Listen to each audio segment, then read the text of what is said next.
Hallo ihr liebe Leute, hier ist wieder der Yankee mit Let's Play Final Fantasy VII Uff Pelzig. Und wir sind jetzt hier in der Cosmo-Region gelandet und ich habe schon im letzten Mal gesagt, wir sind hier beim Cosmo Canyon. Auf das Gebiet habe ich mich auch schon sehr gefreut, allein schon nur wegen der Musik.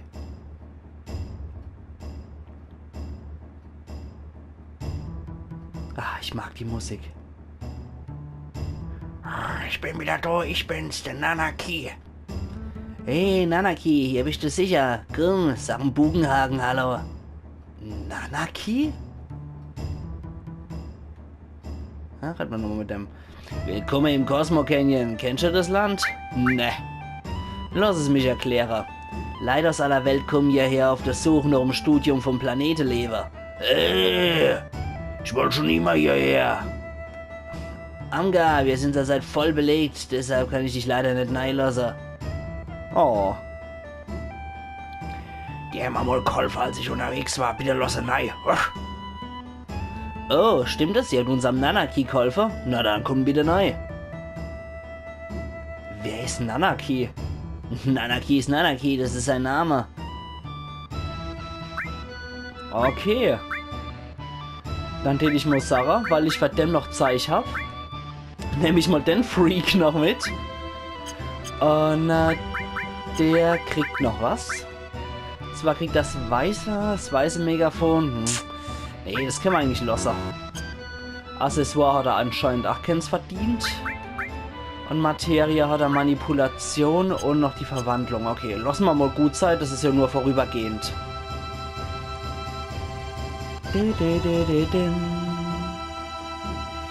Ja, Nanaki ist wieder da. Das alles verdanken wir der Flamme. Das Feuer heißt Kosmoflamme. Es brennt schon seit Generationen. Es ist die Heiligflamme, die den Canyon beschützt. Vor langer Zeit habe ich mal gehört, dass er mal ausgegangen ist, aber das ist schon ewig her.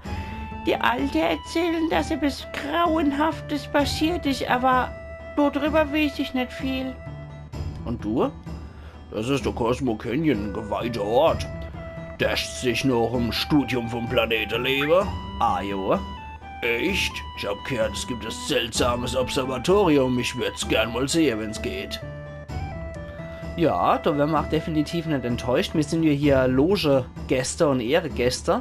Deswegen dürfen wir das Observatorium natürlich sehen. Ja, da kann ich hochkraxeln. Und was gibt's denn hier aber Schönes? Dachchen, ist doch was Bestimmtes. Es kommt drauf an, was hast du dann? Ja, viel Kohle haben wir auch leider nicht. Deswegen Objekte fallen das mal flach. Aber ich finde den Aufbau von dem Ganzen schon so unglaublich geil vom Cosmo Canyon. Dazu die indianisch angehauchte Musik, das finde ich auch großartig. Hier gibt es leider nichts. Ah, das sieht recht natürlich aus. Ihr seht ja, dass du mit Stütze Art von Baumhäuser an der Canyon, an der Städtra gebaut worden sind. Das sieht natürlich sehr natürlich aus, das Ganze, also so in Einklang mit der Natur. Aber das soll es ja auch gewissermaßen. Ja, war ich. Ich mein, das ist meine Heimatstadt.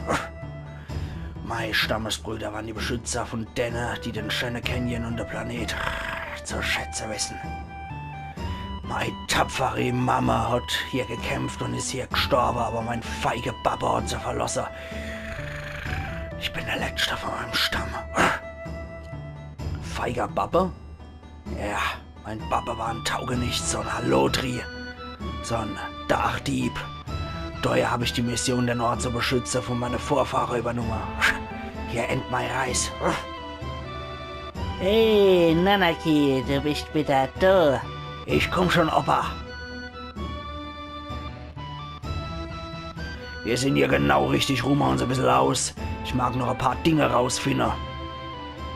So, jetzt sind wir sowieso mal Leute weggerannt. Insofern war das absolut egal, wenn ich da mitnehme. Köstliche Cocktails, Kneipe Starlet, welche Better, Gasthof Schildra Inn. Komm, seid vorbei. Das liegt ganz nur an der Cosmoflamme. Okay. Na, wenn mich das doch schon so nett drauf hinweist, wo ich hinzugehen hab, dann folge ich dem natürlich auch.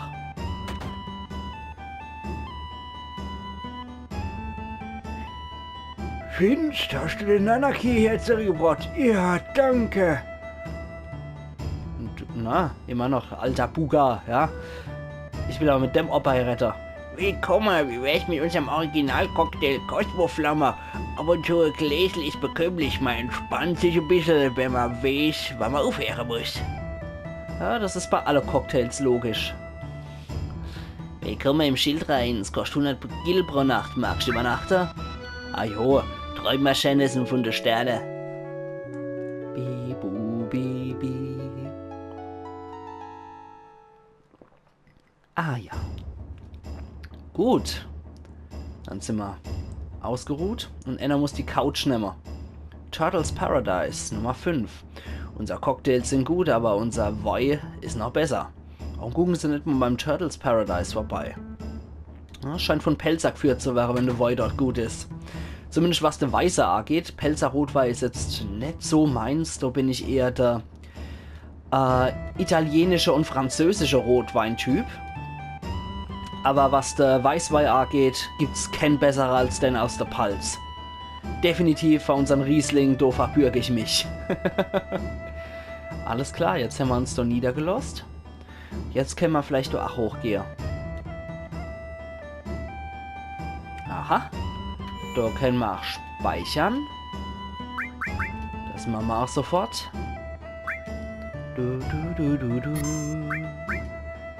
Jawohl. So. Tigerlilys Armor Shop. Oh, willkommen, die Leute in dem Canyon hassen die Konkurrenz. Hier gibt's fast nur Reproduktionen. Das ist schon okay, ein paar kann ich mal wirklich gebrauchen. Oh, hier gibt's was Schickes, aber wir haben wenn ich gill. Das ist natürlich nicht gut. Jetzt gilt's, Zeich zu verkaufen.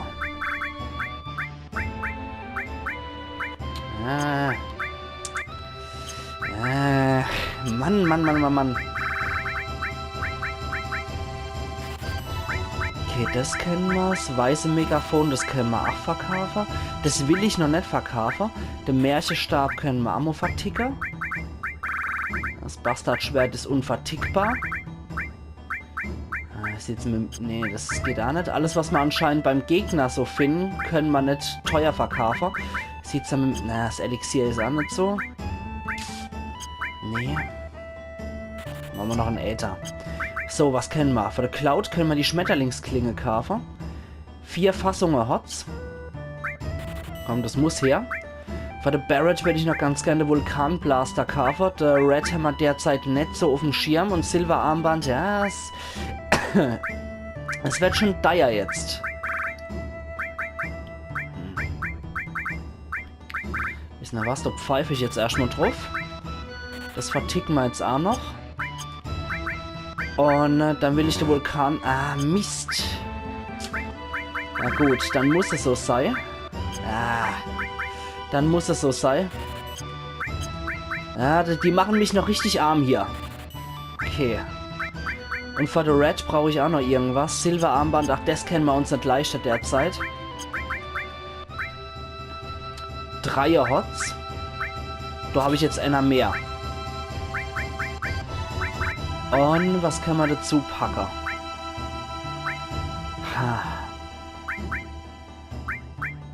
Die Analyse wir könnten aber auch Behandlung reinpacken. Ich halte die Behandlung noch für am sinnvollsten. Okay. Das ist schon echt sehr dire mittlerweile, das Zeichen. Moment, da geht's hier der Berg weiter hoch. Ich mag mich aber erst noch mal in der Richtung umgucken. Da komme ich nämlich zum Barrett. Es hat mal einen Mann gegeben, der hier das Planetenleben studiert hat. Er konnte die Dinge nicht so akzeptieren, wie sie waren, also ging er noch mitgegangen, um Avalanche zu gründen. Der Chorus natürlich. Interessiert dich die Geschichte? Ja, erzähl mal weiter. Man kennt sagen, hier wurde Chorus geboren. Ich wollte schon immer herkommen und endlich habe ich es gepackt. Es ist viel passiert. Und dann? Und dann? Ich weiß nicht, was passiert, jetzt wo es der Chorus nicht mehr gibt. Der alte Hago. Wo habe ich den hingelegt? Das muss ja irgendwo sein. Ja, was suchst du dann, alter Hago? Vielleicht suchst du einen richtigen Namen. Und zwar Hugo. Barrett, ja okay. Barrett ist immer noch so ein bisschen in seiner Depri-Stimmung drin. Klettern wir mal den Berg weiter hoch. Und gehen da mal nach. Da will ich hier. Da will ich hier. So, jetzt bin ich wieder in einer Höhle gelandet. Der geht ihn auf, weil der Bogenhaken sie versiegelt hat. Was hat er dann, mit was hat er das dann gemacht? Mit dem Superkleber? Ja, so einfach ist es als man nicht kleiner. Was sagst du? Die zwei, ja, also sind ja beide Freunde. Das kommt mir mal wirklich ein bisschen seltsam vor. Hier scheint es viele Geheimnisse zu geben. Also wann gibt's Ofendöser? Nennen wir so mal die zwei. Bin ich von... Nee, da geht's sogar noch weiter hoch, okay. Hier bin ich hergekommen. Dann kletter ich mal da hoch.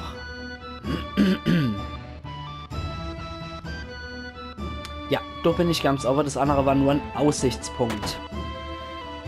Da komme ich rein und da sind zwei Leute, die wichtig sind. Volk, das ist der Bugen, mein Opa. Er ist ein Phänomen, er weiß alles. Ich hab gehört, dass du ein bisschen dich um den Nanaki gekümmert hast. Nanaki ist noch ein Kind, musst du wissen. Hör auf, Opa, ich bin 48. Nanakis Stamm zeichnet sich durch eine außergewöhnliche Langlebigkeit aus. Mit seiner 48 entspricht er in etwa so ein Mensch zwischen 15 und 16. 15 bis 16? Er ist ein stiller, tiefer Charakter. Ich hab gedacht, du hast gedacht, er wäre erwachsen. Opa, ich wäre so gern erwachsen. Ich will erwachsen werden, damit ich dich und das Dorf beschützen kann. Nee, Nanaki. Du kannst jetzt ja nicht auf eigene Füße stehen. Es wäre irgendwann dein End. Sich noch um Himmel strecke, gar der größte Stadt mit gar die Sterne stibitze. Du kennst das, ne? Schlechtes Beispiel, wenn man zu viel nach oben guckt, verliert man die Perspektive. Wie auch da auf seiner grünen Kugel schwebt. Wenn die Welt erst im Sterben liegt, wirst du erkennen, dass du nicht das Geringste wärst. Im Sterben liegt? Oh ja, das kann morgen sein oder in 100 Jahren, aber es ist nimmer lang bis hier. Woher weißt du das? Ich kann den Planeten Klage hören.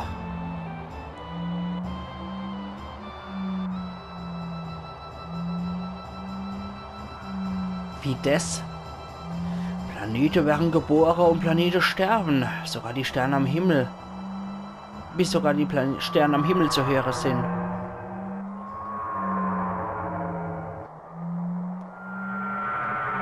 Was war denn das?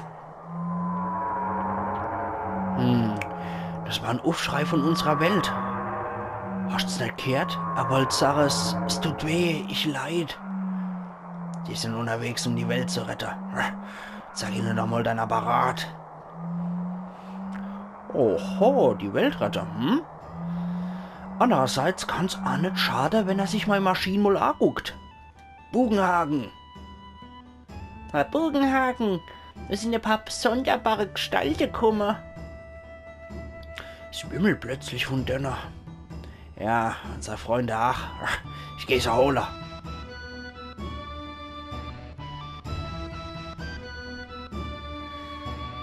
Volk, bitte ruf einer von ihnen rein. In Opas Maschinen haben nur 3 Leute Platz. Okay. Kann ich das über... Nee, PHS geht nicht. Keine Sorge, die Maschine darf nicht weg. Geh und hol deine Freunde. Na gut.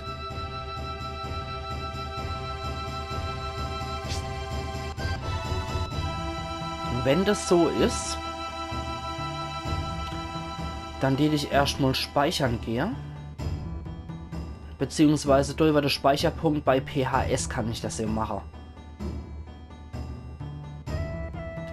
So, das ist dann hier. Na, jawohl. Und warum geht es nicht? Ich weiß nicht, wo die Leute jetzt gerade versammelt sind. Der Barrett? Was? Ja, dich mag ich hier bei mir, aber. Und, okay, wenn ich dann wählen muss, komm, dann hol mal die Tiefe an Bord. Dann sind wir wenigstens zu dritt. So. Der Red geht ja wohl anscheinend nicht mit in die Maschinenreihe. Na, dann machen wir das wieder so. Hier ist ein bisschen komplizierter mit dem Weg. Da klettern wir wieder hoch. Dann sind wir wieder ganz over beim Observatorium gelandet. Und ab zum Bugenhagen. Hierher, der ist aber komm neu. Aha. Oho, scheint als hätte ich jetzt halt. Es scheint so, als hätte jetzt alle beisammen. Fangen wir also an.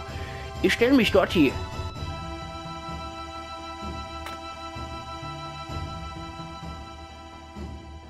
Oh, schön. Planetenmodell, wie es aussieht. Oder Sonnensystemmodell. Toll, es ist wie in der Wirklichkeit. Wo ist da ständig? Das ist mein Labor. Alle Bewegungen im Weltall sind in dem holographischen 3D-System abgespeichert. Motto, Sternschnupp.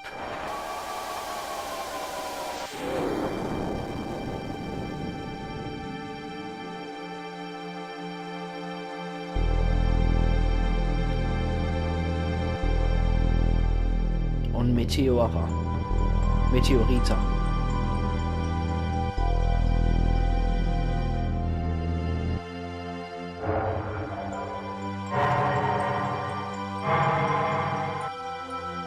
Und ein schwarzes Loch. Oh, ist das schön. Ja, das hat was, ne? Also, kommen wir zur Sache. Früher oder später muss der Mensch sterben. Was passiert mit ihm, wenn er tot ist? Der Körper verwest und wird wieder Teil von der Welt. So viel ist allgemein bekannt. Aber was ist mit dem Bewusstsein, Herz und der Seele? Ach, die Seele kehrt in den Planet zurück. Und nicht nur die Seele vom Mensch. Es ist bei allem, was auf der Welt lebt, ja bei allen Lebewesen vom Universum genauso. Die Geister, die wieder Teil von der Welt wären, verschmelzen miteinander und durchstreifen den Planet. Die wandern umher, vereinen und dehnen sich und bilden einen Strom. Das sogenannte Lebensstrom. Lebensstrom, das ist, anders ausgedrückt, der Weg, den die Energie der auf dem Planet umherwandernde Seele beschreibt. Geistige Energie, ein Begriff, den ihr euch gut einprägen müssen. Neues Leben, Kinder werden mit geistiger Energie ausgestattet und zur Welt gebracht. Dann kommt die Zeit, wo sie sterben, die kehren dann wieder zum Planet zurück. Natürlich gibt's bestimmte Ausnahmen, aber das ist im Großen und Ganzen das Prinzip, nach dem die Welt funktioniert. Aber ich schweife ab. Ihr werdet mich besser verstehen, wenn ihr euch das hier angucken.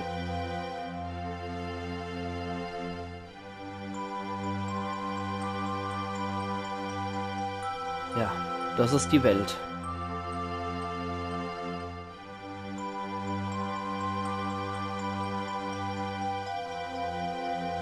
Mir hätt's nochmal veranschaulicht. Mensch geht, Mensch stirbt, Baum lebt, Baum stirbt. Und sie gehen in ihre unterschiedlichen Einzelteile, seelische Einzelteile, letztendlich als grüner Strom wieder in einen neuen Mensch über. Und so funktioniert das mit allen Lebewesen. Geistige Energie ermöglicht das Leben überhaupt. Bäm, Fächel und Menschen. Ja, und auch Tiere. Aber nicht nur die Existenz von Lebewesen, auch das Dasein von Planet beruht auf geistiger Energie. Was passiert, wenn die geistige Energie verschwindet?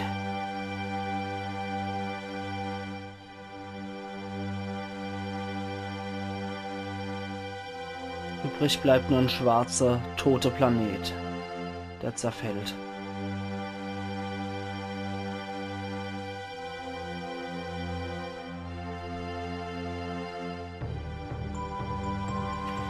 Das sind die Grundlagen vom Studium vom Planetenleben. Wenn die geistige Energie verloren geht, wird unser Planet zerstört. Geistige Energie ist wirksam, weil sie in der Natur vorhanden ist. Wenn die geistige Energie gewaltsam extrahiert und industriell verarbeitet wird, kann sie ihren eigentlichen Zweck nicht mehr erfüllen. Du meinst damit die Makroenergie, ne? Tag für Tag saugen die Makroreaktoren geistige Energie ein, sodass sich deren Menge verringert. Die geistige Energie wird in die Reaktoren komprimiert und zur Makroenergie verarbeitet. Dadurch werden sämtliche Lebewesen ausgepresst und um ihre Lebensfähigkeit gebracht. Siehst du also, dass durch die Makroenergie letztendlich der Planet zugrunde gerichtet wird.